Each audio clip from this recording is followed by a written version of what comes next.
But Mr. President, you can't cut off critical food assistance for millions of people. You can't send the military into American cities without justification. And you cannot cruelly and illegally cut off funding for medical research, homeland security, or disaster response. That is wrong. That is wrong.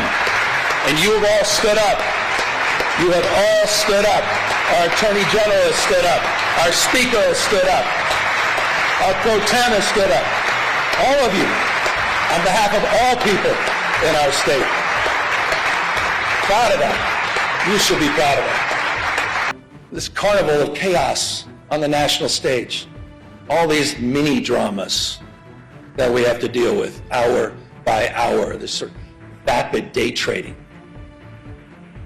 with real world consequences. No more striking than that big, beautiful bill. I want to remind everybody what it means to all of us here in California. That big, beautiful bill is putting 1.8 million Californians at risk of losing their health insurance. 2 million facing premium increases. 2 million. Cuts in food aid poised to impact some 375,000 Californians. And for what? For what? All to benefit the top 10% of this country. People already own 2/3. We face an assault on our values unlike anything I've seen in my lifetime. The federal government, respectfully, it's unrecognizable, protecting the powerful at the expense of the vulnerable. Their credo seems to be about fear, fear of the future, fear of the stranger, fear of change. In Washington, the president believes that might makes right, that the courts are simply speed bumps, not stop signs, that democracy is a nuisance to be circumvented, secret police, businesses being raided, windows smashed, citizens detained, citizens shot, masked men snatching people in broad daylight, people disappearing, using American cities as training grounds for the United States military, purposeful chaos emanating from 1600 Pennsylvania Avenue, shifting the tax burden from the wealthy, from billionaires to small businesses, ranchers, farmers, and the middle class, lining the pockets of the rich, crony capitalism at unimaginable scale, state capitalism, self-dealing, profit-making, not policy-making, rolling back rights of marginalized communities, rewriting history, censoring historical facts. Their politics, some politics of some twisted nostalgia about restoring the dynamics of a bygone era. None of this is normal. And it's important to remember at moments like this, the greatest tragedy is not, as King said, the clamor of bad people, but it's the appalling silence of so many good people.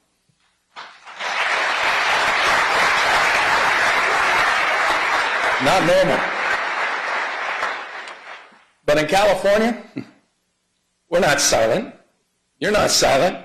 You're not hunkering down. We're not retreating. We're a beacon. The state is providing a different narrative, an operational model, a policy blueprint for others to follow. This state, this people, this experiment in democracy belongs not to the past, but it belongs to the future. Expanding civil rights for all, opening doors for more people to pursue their dreams, dreams that are not exclusive, not to any one race, not to any one religion or class, standing up for traditional virtues, compassion, courage, and a commitment to something larger than our own self-interest, and asserting that no one, particularly the President of the United States, stands above the law.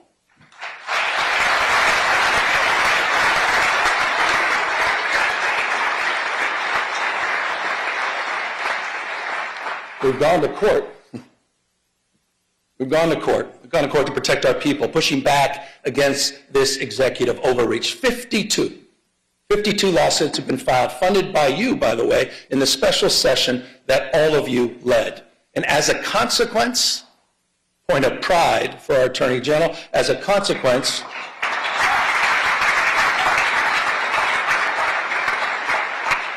we preserved about $168 billion in illegally frozen federal resources that belong to our schools, that belong to our hospitals, that belong to our seniors, resources that belong to all the people of this great state. We have won We have one request for emergency relief, and we have affirmed the Constitution of the United States as the supreme law of the land.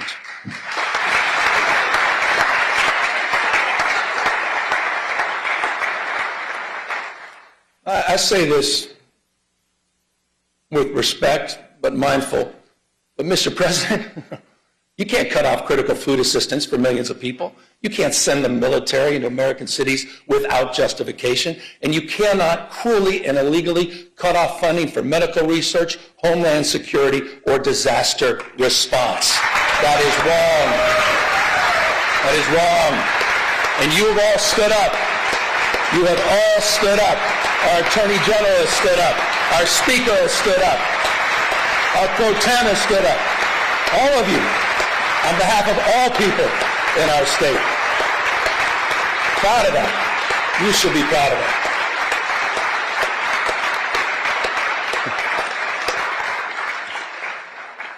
But as we support our proud past, we also need to make investments in our economic future. We're defining the next decade and beyond through robotics and fusion and space and quantum and artificial intelligence. And speaking of which, I understand it goes without saying that no technology holds more promise, also more peril to jobs, our economy, to our way of life than artificial intelligence. Bottom line is the tech genie's out of the bottle. So the question is not whether change is happening, it is. The question is, what values will guide us into this new frontier? And that's a question you're answering, that we are answering. Last year, we worked together on landmark legislation to create the nation's first rules for responsible, ethical, and safe use of AI. Regulations that provide guardrails that balance risk and opportunity. This was a consensus effort and a template for the nation where you may have just seen, just recently, New York State adopted our approach, your approach here in California, and made it their own. That's California leadership. We're leading the way in this space. It's how we're shaping the future. And it's a unique combination, isn't it, of conscience and capital, entrepreneurial and innovative spirit that encourages risk-taking but discourages recklessness. Policy that creates predictability, so investors have confidence and innovators have space to dream and do. Compare this.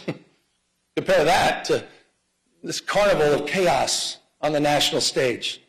All these mini dramas that we have to deal with hour by hour, this sort of vapid day trading with real world consequences. No more striking than that big, beautiful bill. I want to remind everybody what it means to all of us here in California. That big, beautiful bill is putting 1.8 million Californians at risk of losing their health insurance. 2 million facing premium increases. 2 million. Cuts in food aid poised to impact some 375,000 Californians. And for what? For what? All to benefit the top 10% of this country. People already own 2/3. Top 10%, 2/3 of the household wealth. Plutarch. Brown quoted Cincinnatus in his last speech. I'll quote Plutarch. So the imbalance, said this almost about 2,000 years ago. He warned the Athenians. Imbalance, 2,000 years ago. The imbalance between the rich and the poor is the oldest and most fatal ailment of all republics. Think about that. 2,000 years ago. It's just not sustainable. It's not.